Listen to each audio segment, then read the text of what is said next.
sense the presence of God. I believe with all my heart, those of you na nanonood ngayon, if you are tuning in, thank you once again mga kapatid. I do believe na nadama nyo nawa ang presensya ng banal na Espiritu ng Panginoon dyan po sa inyo pong mga tahanan or nasan po man kayo ngayon, sapagkat dito po sa amin pong lugar ay naramdaman po namin ang Espiritu ng Diyos na kumilos. Nawa ganoon din po sa inyo. So excited ngayon sa atin pong mensahe. I want to speak to you today, itong umaga na ito, ang part 1 po ng message po natin ay, ang title po ng mensahe natin, ano ang maaalala sa iyo? That is very important mga kapatid. Ano ang maaalala sa iyo? Mga kapatid, sa ayaw at sa gusto natin, sa buhay nating ito, mayroon at mayroong maaalala sa atin. Maaring hindi ito magtatagal, maaring panandalian lamang.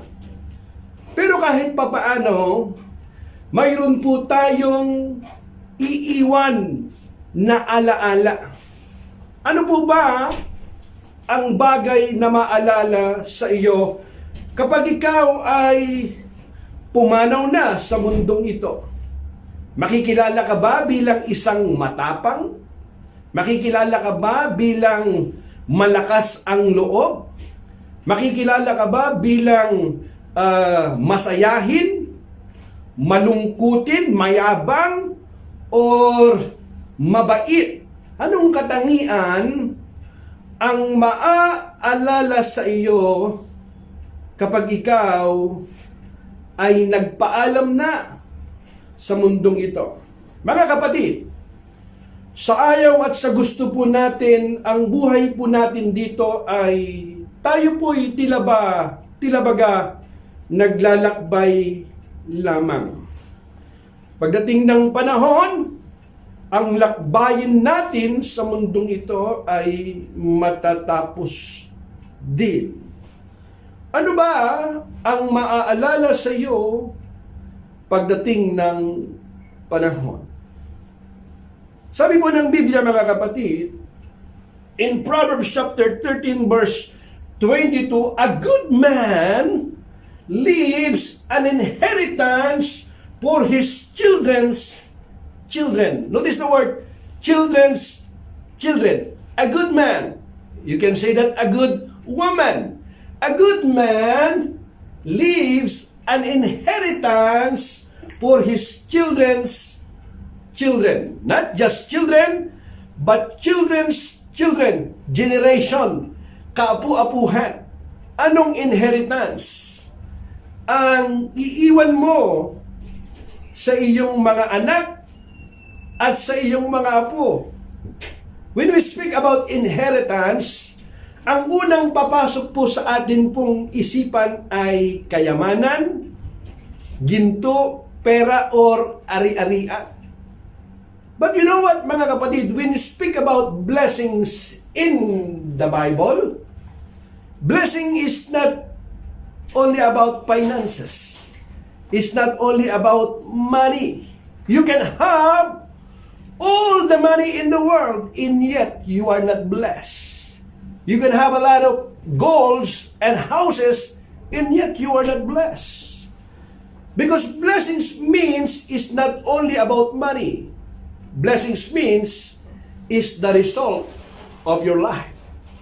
Blessings means the anointing of God in your life. Kung mayroon kang pera, marami kang kayamanan, sikat ka, kung wala ang Panginoon sa iyong buhay, wala ring halaga ang buhay. Some people have life, prosperity, but they don't have honor. Mga kapatid, sa oras na ito, pinag-uusapan po natin ngayon, ano ang maaalala sa iyo. Kung kayo po ngayon ay nanonood mga kapatid, I want you to share, sapagkat naniniwala po ako mga kapatid, ang mensaheng ito para sa atin, para sa akin, at para sa atin pong lahat.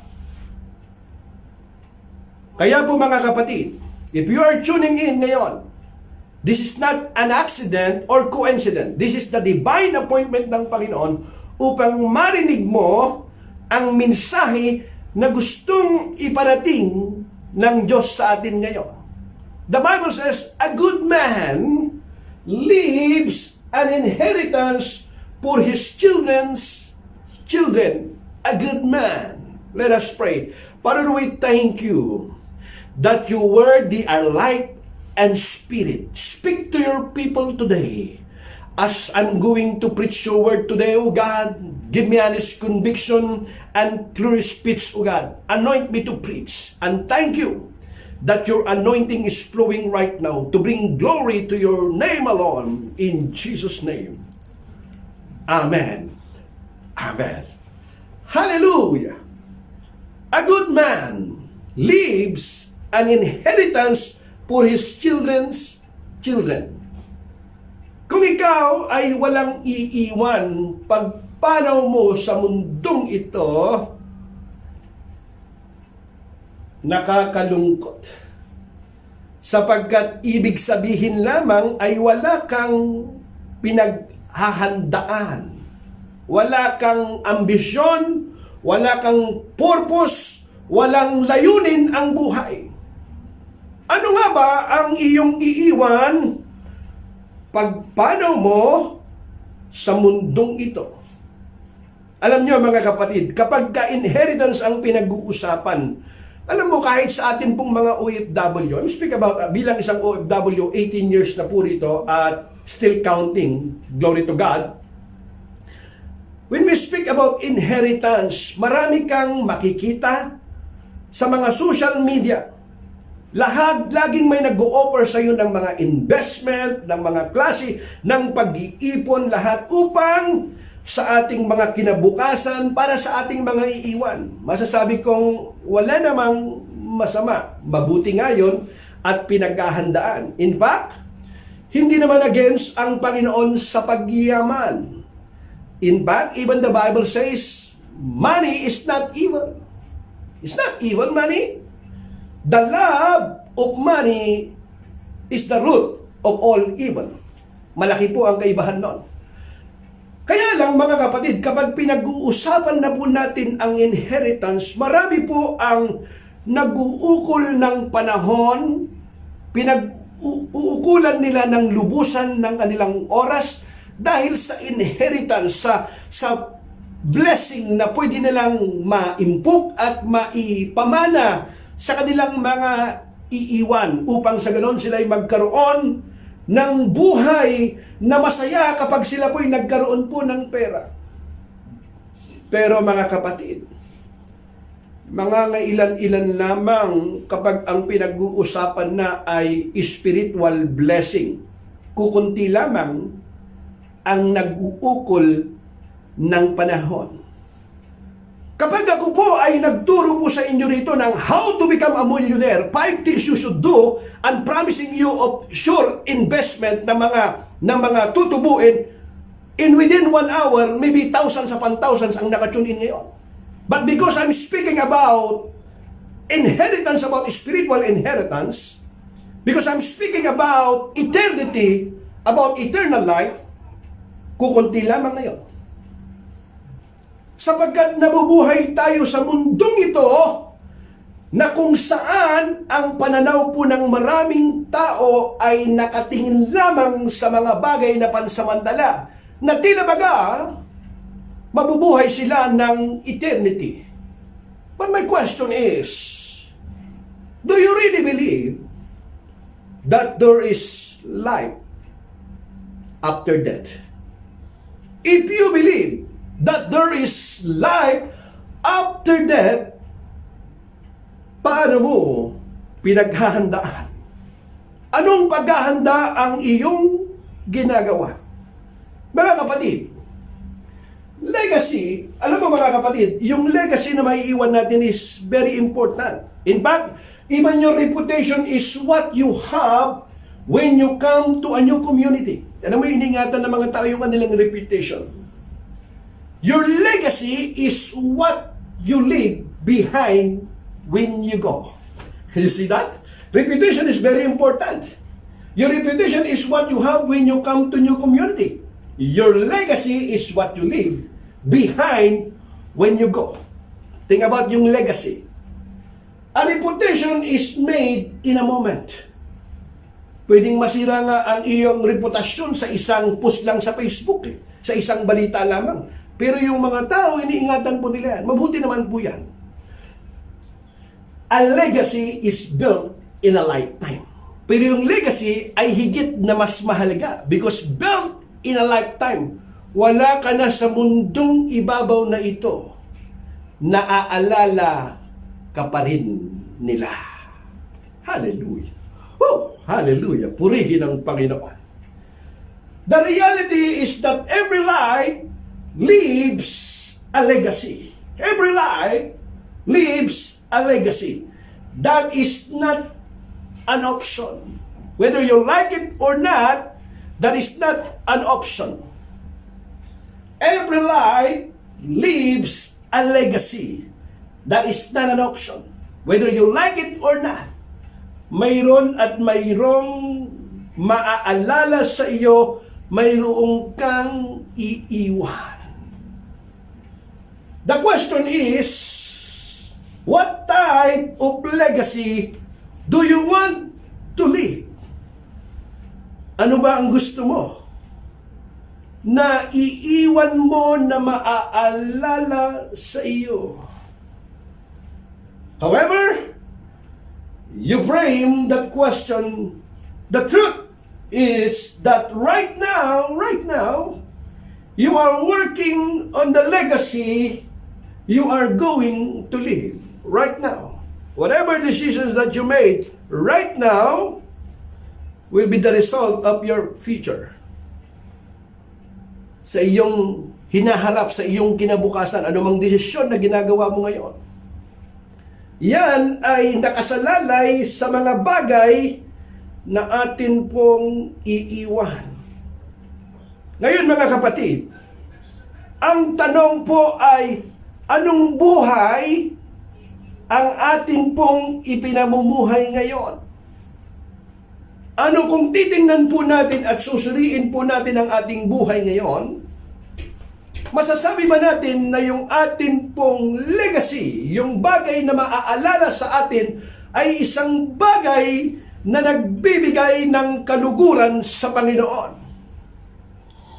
Wala pong lubos na nakakilala sa iyo, liban sa sarili mo. Of course, nandiyan ang Panginoon. Pero kung titingnan mo ngayon ang iyong sarili, at ikaw ay mamamaalam na sa mundong ito, anong bagay ngayon ang iyong iiwan? Anong bagay ang maaalala sa iyo? It's not too late. Mayroon pong good news ngayon, mga kapatid. Sapagkat kung anuman ang iyong buhay ngayon, na nilalakaran ngayon, maaring masabi mo na ang iyong nilalakaran ngayon ay hindi lakad na ayon sa kalooban ng Panginoon. It's not too late. If you are watching right now, the devil is a liar. Hindi yan ang legacy na iiwan mo sapagkat napakaganda ng plano ng Diyos sa iyong buhay. Hallelujah! Alam mo ba kung ano ang magandang plano ng Diyos sa iyong buhay? Napagtanto mo na ba? Nakita mo na ba kung ano ang magandang layunin ng Diyos sa iyong buhay? Mga kapatid, ito ay napakahalagang bagay na dapat po nating alamin sapagat sa ayaw at sa gusto po natin, mayroon at mayroong maaalala sa atin. Tanungin mo yung katabi mo ngayon, kung kayo po'y nanonood ngayon, ano ba ang maaalala sa iyo? Hallelujah! Purihin ang Panginoon. You see, your family will have left in their hands primarily that which you pass on to them. Yung pamilya mo, unang-una, napakahalaga po yan, mga kapatid. Hindi mo pinili kung saang pamilya ka ipanganganak, pero dyan ka inilagay ng Panginoon sapagkat mayroon siyang purpose sa iyo. Hallelujah! Purihin ang Panginoon. They will be left with your legacy. Good or bad, that is what they will have. And the legacy you leave will become the legacy they leave. And in turn will become the basis for the legacy they leave. Mga kapatid, sa ayaw at sa gusto po natin ay malaking impact sa atin pong buhay, ang atin pong buhay sa atin pong pamilya. Papansinin po ninyo mga kapatid, kapag ang kanila pong mga angkan ay angkan ng mga broken family, makikita po natin na yung mga sumusunod din ay mga broken family. Minsan ay namamana po ito. Alam niyo kung bakit mga kapatid? Kasi mayroon pong bandage na kailangan pong ma-break doon. Sa ayaw at sa gusto po natin. At kung ano man ang iyong kinalikahan na hindi maayos maganda, hindi dapat mangyari na sa iyo yan. Sa oras na ito, mga kapatid, kung kayo po ay nanunood, anumang klaseng buhay mayroon po tayo ngayon, I want you to know, it's not too late. Naniniwala ko na ang Panginoon ay pwedeng gumawa ng himala sa ating buhay upang ang mga bagay na maaalala sa atin kapag tayo'y pumanaw na sa mundong ito ay bagay na nagbibigay kaluguran sa ating Panginoon. Hallelujah! Purihin ang Diyos. Maaring mayroon pong nagsasabi sa inyo ngayon, wala ka ng pag-asa.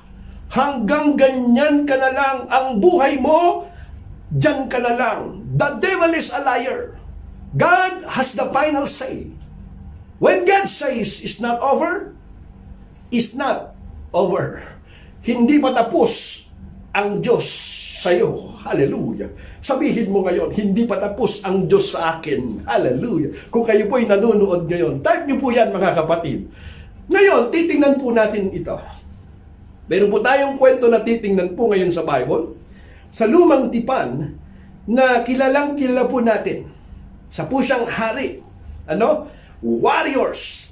Ang tawag po sa kanya, a man after God own heart.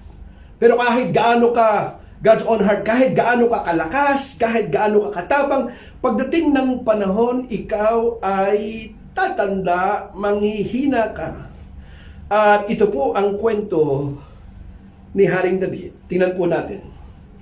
1 King chapter 2 verse 1 to 4, the Bible says, as the time of King David's death approach, kita niyo mga kapatid, nang malapit nang mamatay si Haring David. Kita niyo mga kapatid, warriors ito. Alam niyo po mga kapatid, ito yung warriors na napaka maliit pa siya nung panahon na yon, binata pa lang siya nung panahon na yon, pero siya yung pumatay ng isang mandirigmang higante na ang pangalan ay Goliath. 9'6" ang kanya pong height.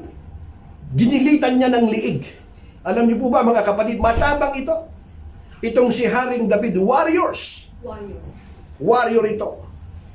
At alam niyo mga kapatid, sabi po ng Biblia, as the time of King David's death approached, he gave this charge to his son Solomon. I am going where everyone on earth must someday go. Kita mo mga kapatid, alam po niya eh. Alam ni Haring David, I am going where everyone on earth, including you and me, everyone on earth must someday go. Take courage and be a man. Ay ibig niyang sabihin, lilisan na ako sa mundong ito. Magpapaalam na ako at lahat ng tao doon din ang kanyang tungo.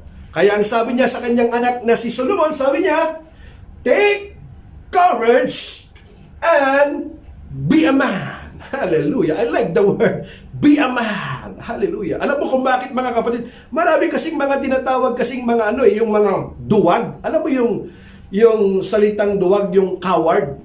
Ay yung mga coward pagdating ng panahon, sabi ng Biblia, sa impyerno ang punta nito.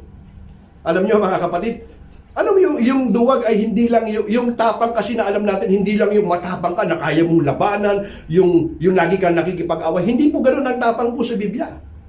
Ang tapang po sa Biblia, hindi lagi kang nakikipag-away. Yung tapang means handa kang humarap anumang mga bagyo ang dumating sa iyo. Handa mong harapin. Hindi ka agad-agad sumusuko. Hindi ka agad-agad nag-give up. Kaya ang sabi ni Haring David, Sabi niya, take courage and be a man. Tignan mo. Observe the requirements of the Lord your God and follow all His ways.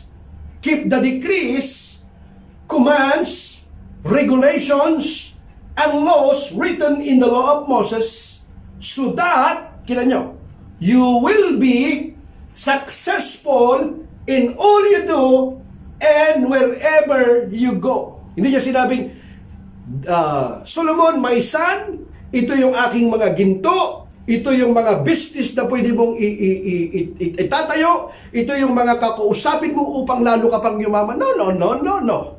Ang sabi niya, mga kapatid, ito yung hindi nakikita ng mga tao eh. Kasi nakikita lang natin yung mga bagay na pwede nating ilagay sa ating mga kamay ngayon eh.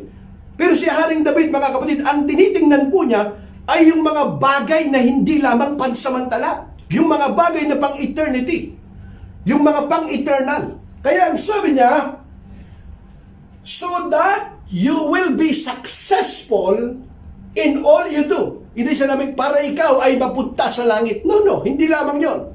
In all you do, successful in all you do, and wherever you go. How do you like that? Na wherever you go, kahit anong gawin mo ay nagiging success. Kita mo, how do you like that? Kung saan ka magpunta, pinagpapala ng Panginoon. Hallelujah. Sabi niya, verse 4, if you do this, then the Lord will keep the promise He made to me. He told me, if your descendants lives as they should and follow me faithfully with all their heart and soul, one of them will always sit on the throne of Israel. Hallelujah. Purihin ang Panginoon. Purihin ang Diyos. Di ba? Now next. The greatest legacy one can pass on to one's children and grandchildren is not money or other material things accumulated in one's life, but rather a legacy of character and faith. Sabi ni Billy Graham. Alam kasi ito ni David, mga kapatid. Si Haring David, mga kapatid, ay hindi po siya kasing talino ng kanya pong anak na si Solomon. Sapagkat si Solomon po ay mayroon pong pambihirang katalinuhan na binigay sa kanya ng Diyos. Pero ang maganda pong kanya pong iniwan sa kanya pong anak, na susunod na magiging hari ay isang bagay na alam niya na hindi lamang pansamantala. Alam ni Haring David na yon ang pinakasusi upang maging matagumpay sa kanya pong pagiging hari. Faithfully, sumunod ka sa kanyang kalooban. Kung ikaw, sabi sa verse 4, di ba? Sa Tagalog verse 4, kung ikaw naman ay mananatiling tapat sa akin gaya ng iyong amang si David, kung gagawin mong lahat ang mga ipinagagawa ko sa iyo at susundin mo ang aking mga utos at tuntunin, pananatilihin ko sa trono ng Israel ang iyong angkan. Iyan ang aking ipinangako sa iyong amang si David. Kita mo ang Panginoon? Sinabi niya ito kay Solomon eh. Hallelujah. Next. Anong klaseng character at faith mayroon si David? Anong klaseng character at pananampalataya ba mayroon si David, mga kapatid? Tingnan po natin. In 1 King chapter 11 verse 1 to 4. Now, King Solomon loved many foreign women beside Pharaoh's daughter. He married women from Moab, Ammon, Edom, Sidon, and from among the Hittites.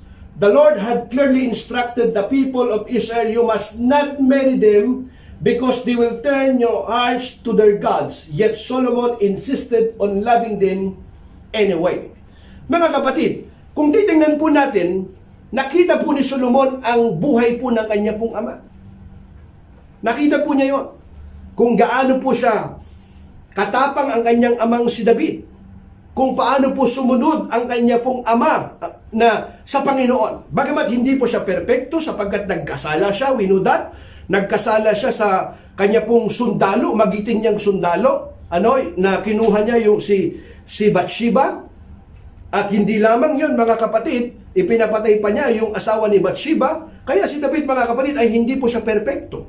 Pero si Haring David, mga kapatid, makikita po natin na yung klase po ng kanya pong buhay ay marunong po siyang magpakumbaba, humingi po ng tawad sa Panginoon. Makikita po natin yan in Psalms 51 na kung saan siya po ay lubos na nagpakumbaba po sa Panginoon. Kaya sa kabila ng lahat ng ito, nakita pa rin ng Diyos si Haring David na tinawag niya a man after God's own heart. Malapit pa rin sa puso ng Panginoon si David. Kaya po, mga kapatid, kung titingnan po ninyo yung mga hari, kapag sila po ay naging kalugod-lugod sa Panginoon, alam niyo pong sinasabi ng Panginoon, siya ay naging kalugod-lugod sapagkat tinularan niya ang lingkod kong si David. Kapag yung hari naman ay hindi naging matuwid, ang sabi po ng Biblia, hindi niya tinularan ang lingkod kong si David. Kasi ang legacy, ang naalala lagi ng Panginoon kay Haring David ay yung pagsunod niya sa Diyos, yung kanya pong kabutihan, yung pagsunod niya, at hindi yung mga bagay lamang na masasama na ginawa ni Haring Solomon. Hindi nangangahulugan na kinalimutan na ng Panginoon yun dahil siya po ay mayroon po siyang amnesia. Of course, wala. Alam pa rin ng Panginoon yun. Pero yung bagay na inaalala po ng Panginoon ay yung bagay na mabuti. Kaya ang sabi lagi ng Diyos sa kanya, sabi ng mga susunod na mga hari, tinularan niya ang lingkod kong si David. Naging kalugod-lugod siya. Pero dito makikita natin, mga kapatid, he had 700 wives si Solomon. He had 700 wives of royal birth and 300 concubines. Pag sinabi mo kasing concubines, yung kanila pong asawa, mayroon po silang alipin na yung kanila pong alaga, binibigay nila yon sa kanilang asawa para sila ay magpalakas sa kanilang asawa. Sa kanila pong batas nung araw yan ay pwede yan. Hindi po sa batas ng Diyos, katulad ngayon, mayroon pong batas. Halimbawa, yung law ng mundo, mayroon din pong batas po ang Diyos. Mga kapatid, di ba? Yung batas po ay yung nakasulat po sa kanya pong salita. Pero mayroon po silang batas sa kanila pong gobyerno. Inaalaw po yan sa kanilang gobyerno nung araw. Kaya si Haring Solomon ay mayroon po siyang total na 1,000 wives. Think about that. He had 700 wives of royal birth and 300 concubines, and in fact, he did turn his heart away from the Lord. Kita nyo, mga kapatid?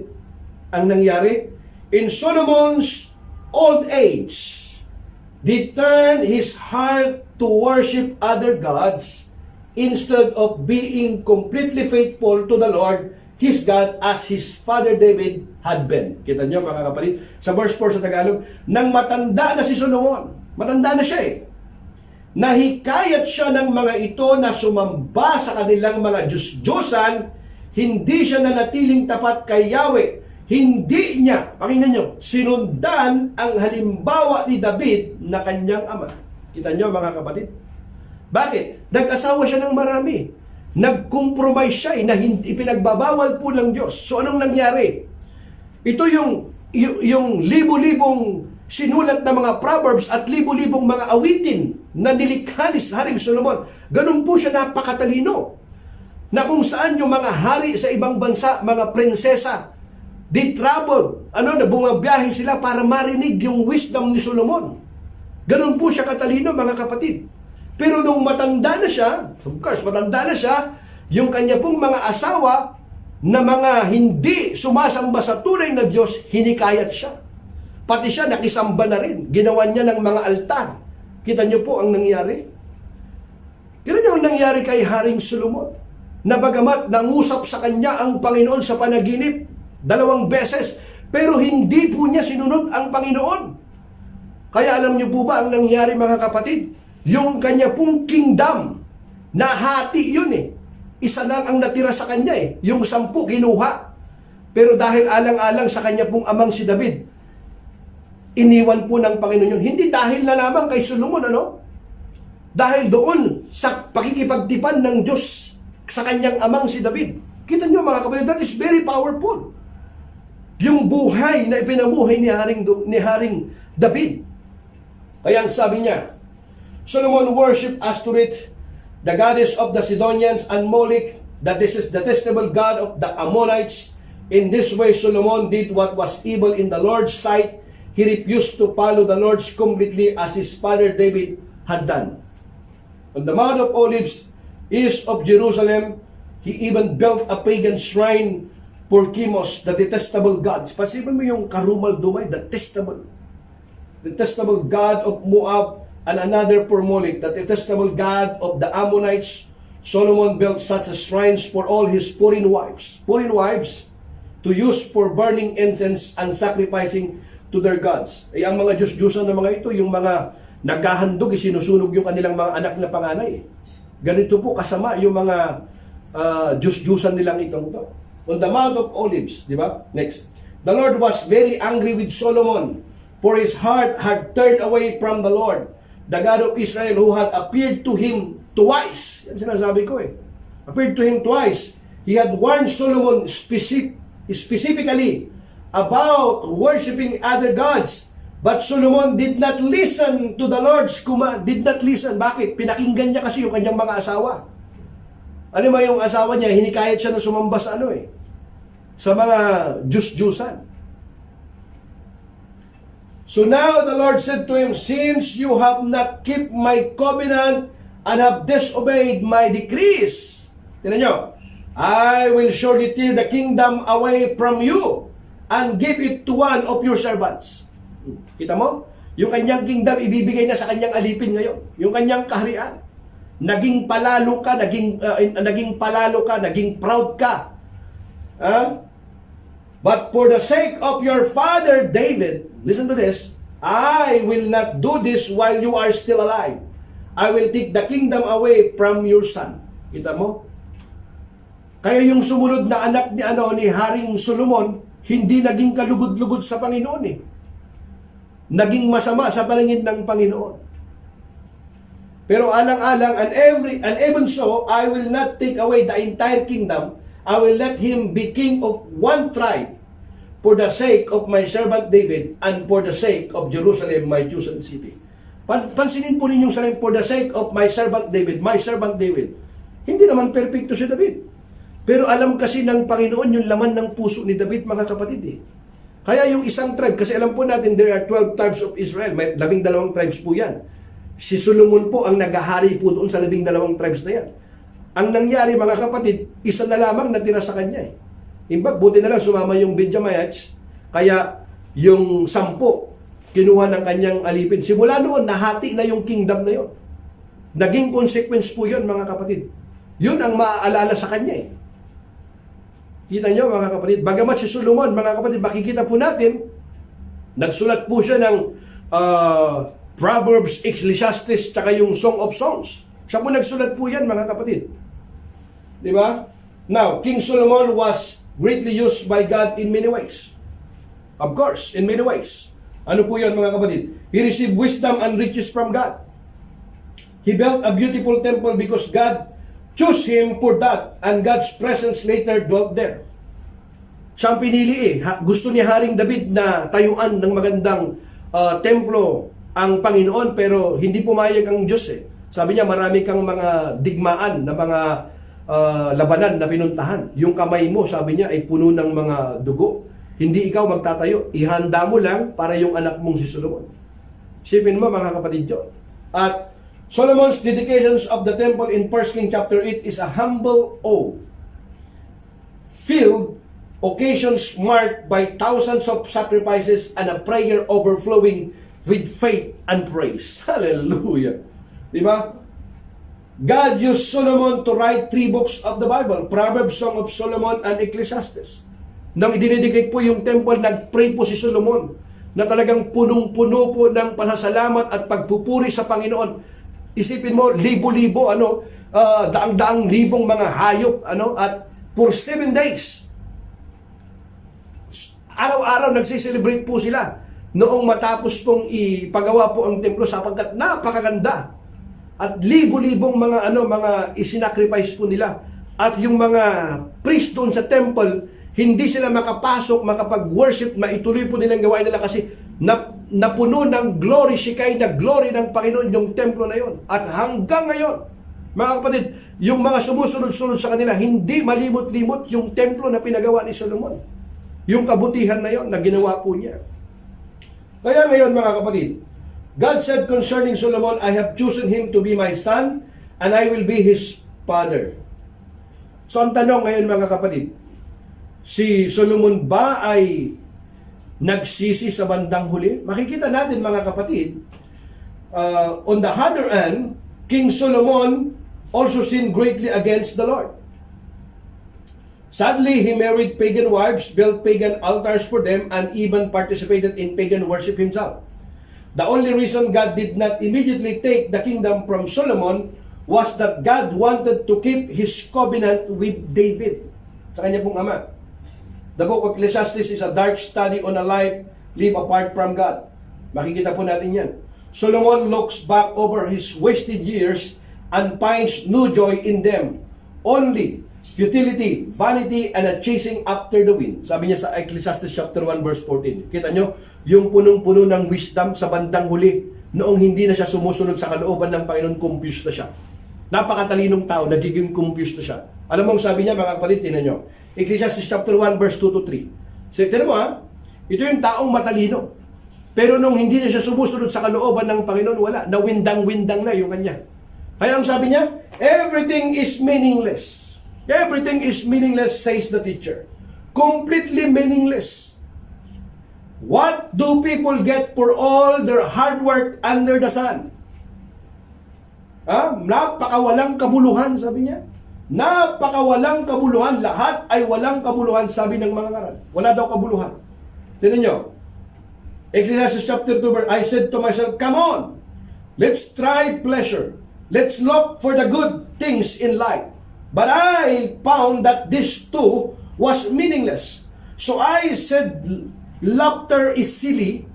What good does it do to seek pleasure? After much thought, I decided to cheer myself with wine, and while still seeking wisdom, I clutched at foolishness. In this way, I tried to experience the only happiness most people find during their brief life in this world. Ano mong ginawa niya, mga kapatid? Sabi niya, wala namang kabuluhan ng lahat, sabi niya. Di ba?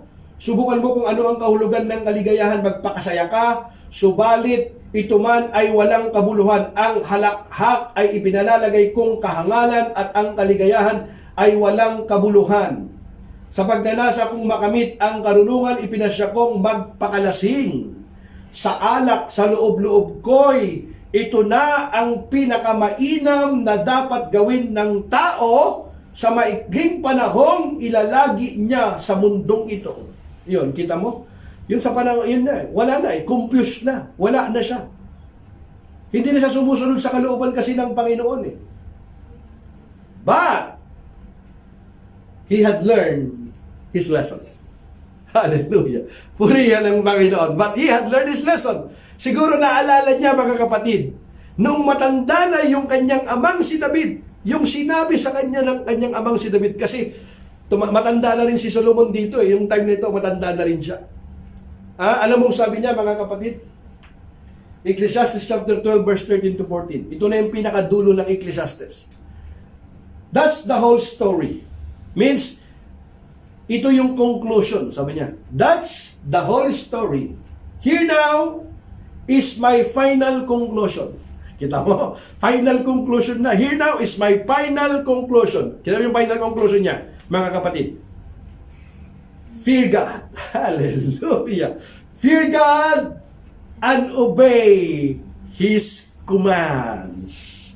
For this is everyone's duty. God will judge us for everything we do, including every sacred thing, whether good or bad. Hallelujah! Kita mo? Fear God and obey His commands. Sa kabila ng kanyang yung kanyang ginawa, yung hindi niya pagsunod, pero napagtanto niya sa bandang huli, naalala niya yung kanyang, ito ba yung maaalala sa akin? Pag wala na ako sa mundong ito, hindi siya pumayag na yung maging kwento ng kanyang buhay sa bandang uli ang maalala sa kanya yung kanyang kasamaan. Kaya ang sabi niya, sa kabila ng lahat ng ito, isa lamang ang aking masasabi. Kita nyo? Hallelujah. Isa lamang ang aking masasabi.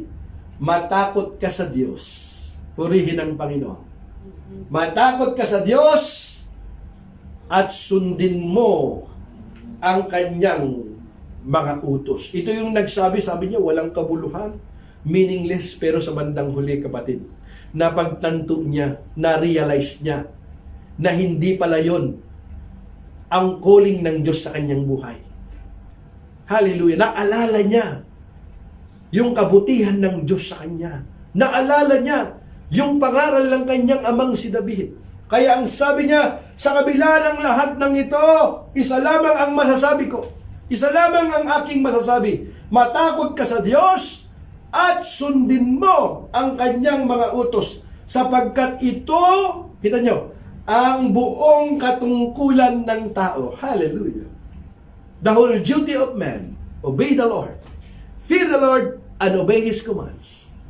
Hallelujah. Lahat ng gawin natin, hayag man ulihin, mabuti o masama, ay ipagsusulit natin sa Diyos. Hallelujah. Diyan na po natatapos po yung kanya pong kwento, mga kapatid. Tapos na po dyan yung kanyang kwento. Kung titingnan po natin. Kaya si Haring Solomon, mga kapatid, sa bandang huli, nakita natin na siya po ay nagsisi.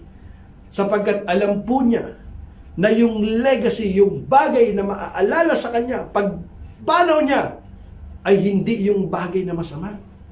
Kaya po, mga kapatid, ano man ang inyong buhay, nakaraan, ano man ang atin pong klaseng buhay na pinamumuhay po natin ngayon, hindi dapat magtatapos dyan. Kaya mga kapatid, hindi ka dapat magpakamatay kapag ikaw ay nadidepress. Bakit? Pandaraya ni Satanas yan. Hindi ka dapat magmukmuk doon sa sulok. Tumayo ka, magbihis ka, maligo ka, at tuloy ang buhay. Hindi pa tapos, mga kapatid, ang Diyos sa iyo? Hindi worth, mga kapatid, na doon lang nagtatapos ang iyong buhay. Hindi, mga kapatid. Baka marami ka ng pinagdaanan sa iyong buhay.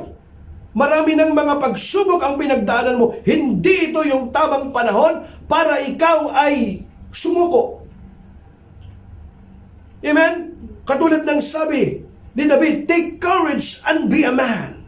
Stand up like a man. Harapin mo ang mga suliraning ito. Hindi ito si Corona ang magpapataob sa iyo. Matapos na si Corona, nakatayo ka pa rin. Hallelujah. Bakit? Nasa iyo ang Diyos. If God is with us, who can be against us? The Bible says.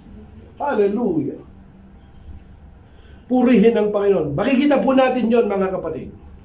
So dito natin makikita, mga kapatid, na sa atin pong part 1 na ito, na yung bagay na maaalala po sa atin, mga kapatid, ay napakahalaga. Mayroon at mayroon po tayong may iwan. Tingnan niyo po yung title po natin, mga kapatid. Ano ang maaalala sa atin? Kita niyo yung buhay ni Haring David. Napakaganda ang kanyang may naiwan niya. A man after God's own heart. Malalagutan na lamang siya ng hininga. Pero napakaganda ang kanya pong iniwan. Hindi po niya pinagsisihan niyo. Kasi marami rin po siyang karanasan si Haring David na hindi maganda. Alam niyo, mga kapatid, nung siya po ay matanda-tanda na, yung kanya pong general na si Joab ay trinaidor siya eh. Kasi yung pinatay niya kasi yung sundalo ng walang order si David, pinatay niya eh. General po niya yun eh. Kaya ipinagbilin na lamang ni Haring David yun eh. Kasi nung matanda na si Haring David, ayaw niya ng yung kamay niya ay madungisan pa ng mga bagay na inano niya na yun, kumbaga hindi niya na dinibdib pa. Pinaubayan niya na yun sa kanya pong anak na si Solomon. At makita po natin, mga kapatid, bagamat hindi naging perpekto ang buhay ni David, mga kapatid, makikita natin sa bandang huli, yung maaalala sa kanya, ang lingkod kong si David Maging si Solomon, makita natin mga kapatid, na yung naging buhay niya sa bandang huli nung matanda na siya, hindi rin naging maganda. Pero naniniwala ako, bago man lamang siya malagutan ng hininga, sinabi niya, here's the final conclusion. Ito yung kahuli-hulian, tandaan po natin, sabi niya. Matakot ka sa Diyos at sundin mo ang kanyang utos. Ano ba ang buhay po natin na mayroon tayo ngayon, kapatid? Alam niyo mga kapatid, sa Biblia marami tayong makikita rito. Marami tayong mapag-aaralan na mga legacy. Marami pong mga bagay ang sinabi po sa Biblia. Kung paano po natin paghahandaan ang ating kinabukasan, paano naman natin pinaghahandaan yung atin pong buhay sa ikalawang buhay? Pinaghahandaan ba natin yun?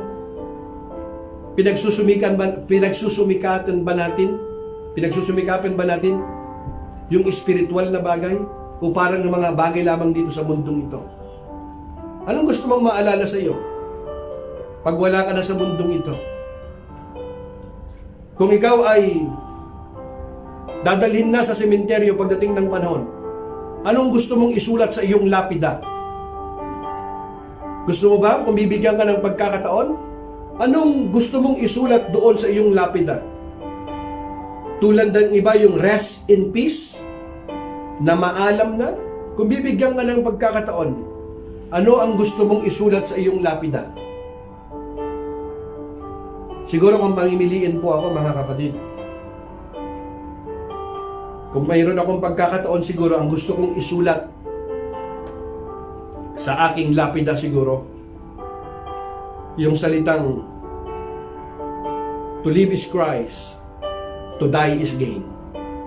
Or maaaring yung sinabi ni David, ni Paul, I finished the race. Finish the race.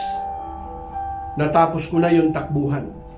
Mga kapatid, sa oras na ito, ano man ang iyong buhay ngayon, ano man po ang iyong pong ginagawa, ano man ang klaseng buhay na mayroon tayo ngayon, maaring ikaw yung tao na hindi ka pala simba. Maaring ikaw yung tao na masabi mo na hindi ka religious na tao. You could not be I'm not saying that you should be a religious. I'm saying is you should be a man and woman of God, na bago man lamang ikaw mamahinga sa mundong ito, ang maalala sa iyo ay yung mga bagay na kalulugod sa kalooban ng Panginoon, sapagkat yan ang maalala ng mga tao na iiwan mo kailanman ay hindi mabubura. Hallelujah! Ang mga bagay na ginawa po natin sa Panginoon, kahit wala ka na sa mundong ito, kailanman ay hindi po yan mabubura. Kung ikaw ang pinakasikat ng tao sa mundong ito, pero yung ginawa mong yan ay hindi nagbibigay ng kaluguran sa Panginoon, walang kabuluhan. Kahit hindi ka makilala ng lahat ng tao. Pero kung yung ginawa mo namang bagay ay yung bagay na nakalulugod sa Panginoon, sabi ng Panginoon, for God is not unjust to forget your work and labor of love which you have shown sa Kanya pong ministry, sa Kanya pong mga lingkod. Hindi po nalilimot ng Panginoon. Mga kapatid, sa oras na ito gusto kitang ipanalangin. Maybe some of you ngayon, nanonood ka, nandiyan ka sa iyong sopa o nandiyan ka sa iyong kwarto. Nanonood kang mag-isa o mayroon kang kasama. Tinatanong mo ngayon yung sarili mo, ano nga ba talaga? Ano kaya ang aking iiwan sa mundong ito? Maaring sabihin mo ay, at least mayroon na akong iiwan na lupa at bahay. Praise God, that is good. Pero mayroong higit dyan, mga kapatid, na mas maganda na maaalala sa iyo kapag wala ka na sa mundong ito. Alam mo kung ano yun, mga kapatid? Masabi sa iyo ng iyong anak na pagdating ng panahon na wala ka na, alam mo ba, yung aking tatay,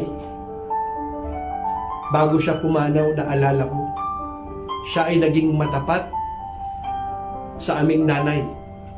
He became faithful. At alam mo ba yung aking tatay? May ipagmamalaki ko. Sapagkat nagsumikap siyang mabuti para kami ay itaguyod. Wala ka na sa mundong ito. Pagdating ng panahon, sasabihin ng anak mo, sabi niya, alam mo ba, yung aking lolo, noong siya'y nabubuhay pa, alam mo ang bagay na itinuro niya sa amin? Itinuro niya sa amin na huwag kaming makalimot na maglingkod sa Panginoon. Huwag kaming makalimot na sumunod sa Panginoon. Ito ba yung mga bagay na pinag-uukulan natin ng panahon? Alam mo ba yung aking nanay? Dahil sa pagsusumikap ng ibang bansa siya para mabigyan kami ng magandang kinabukasan. Pero hindi niya kami kinalimutan. Binalikan niya kami at pinalaki niya kami na mayroong takot sa Diyos. Pinalaki kami na hindi makalimot sa mga dukha. Mga kapatid, ito po yung hindi pinag-uukulan ng panahon ng maraming tao ngayon. Sapagkat para po sa kanila, hindi ito mahalaga. Pero sa mata po ng Diyos, mga kapatid, ito yung mga bagay na hindi kumukupas. Kailanman ay hindi maglalaho ang mga bagay na kabutihan na ginawa mo sa Panginoon. Ano ang gusto mong maalala sa iyo? Hindi dapat matapos dyan, kapatid, na maalala sa iyo na mamatay ka na lamang na ikaw ay isang lasinggo, ikaw ay isang sugarol, o isang masamang bisyo. Hindi dapat dyan manatapos dyan. Dapat ang maalala sa iyo, a man and woman of God, na maalala sa iyo ng mga susunod sa iyo, na sabihin nila sa iyo, alam mo, I am proud sa aking nanay, sa aking tatay. Kasi bago man lamang siya na wala sa mundong ito, ito yung bagay na itinuro sa amin. Ang sumunod kay Kristo, sumunod sa kanyang kalooban. Kapatid, kapag wala pa si Kristo sa iyong buhay, ito yung tamang panahon na para isuko mo ng iyong buhay, sapagkat hindi ka makakapamuhay na matagumpay kung wala si Kristo sa iyong buhay. Sabi ni Jesus, you can do nothing apart from me. Hindi mo kaya, wala sa tao, wala sa kakayahan ng tao para baguhin natin ang ating buhay. Kung wala ang Diyos, kailangan mo si Kristo, kapatid. Upang ang bagay na maalala sa iyo, kapag wala ka na sa mundong ito, ay yung mga bagay na ginawa mo para sa ikalulugod po ng Diyos. Come to Jesus today. Gusto kitang ipag-pray ngayon, kapatid. Because I do believe with all my heart, mayroong po sa inyo ngayon ang tinatawag po ng Panginoon. Alam mo sa iyong puso, nangungusap sa iyo ang Espiritu ng Diyos. Ito yung tamang panahon. Hindi ka ba napapagod sa mundo mo? It's about time, mga kapatid, surrender your life to Christ. Today is a day of salvation. Come to Jesus today. Would you pray with me? Would you say this prayer by heart? Sabihin mo ito. Every head bow and eye close. Sabihin mo ito na nagmumula sa puso. Sa Panginoon mo ito sasabihin. Hindi sa akin, sa Panginoon. Sabihin mo ito na nagmumula sa puso. Sabihin mo, dakilang Diyos, Ama naming nasa langit, humihingi po ako ng tawad sa aking mga kasalanan. Pinagsisisihan ko, Panginoon, ang aking mga kasalanan. Marami pong salamat sa iyong ginawa sa akin sa krus ng Kalbaryo. Ikaw ay namatay at muling nabuhay. Marami pong salamat sa iyong pagpapatawad, sa iyong pagliligtas. Panginoong Hesus, pumasok ka sa aking buhay bilang aking Panginoon at tagapagligtas ng aking buhay. Isinusuko ko na ang aking buhay. Maghari ka, tulungan mo ako makalakad sang ayon sa iyong kalooban. Ito ang aking dalangin na nagmumula sa puso. Sa pangalan ni Jesus. Amen and amen. Kapatid, kapag yan ay pinanalangin mo na nagmumula sa puso, kahit gaano kaiksi, kahina ang panalangin niyan, narinig ng Diyos ang dalangin mo niyan. Natutuwa ako sapagkat yan ang pinakamagandang desisyon na ginawa mo sa iyong buhay upang ikaw ay lumago sa iyong pananampalataya. Umpisahan mong magbasa ng kanya pong salita. Read the Bible at dumalo ka sa mga gawain. Make sure kapag maluwag na, go to church at ipamalita mo ang pagliligtas, ang kabutihan na ginawa ng Diyos sa iyong buhay. At ang maalala sa iyo, yung kabutihan, yung pagsunod mo sa Panginoon na kailanman hindi malilimot. Would you raise your hand to receive the blessings of the Lord? And now to the King of Kings and Lord of Lords, mighty God, everlasting Father and Prince of Peace. I know because you put God first place in your life and you continue to live a life worthy of the calling and obedient to His word. Receive your breakthrough. Receive your healing right now in the name of Jesus. Now I bless you in the name of the Father, of the Son, of the Holy Spirit. Amen and amen. Hallelujah! Hallelujah! Muli po mga kapatid, kung tayo po'y pinagpala po ng Diyos upang tayo maging daluyan din ng pagpapala, i-share po natin ito sa atin pong mga Facebook. Muli po mga kapatid, we love you and we're praying for you. See you on Sunday, Lord willing.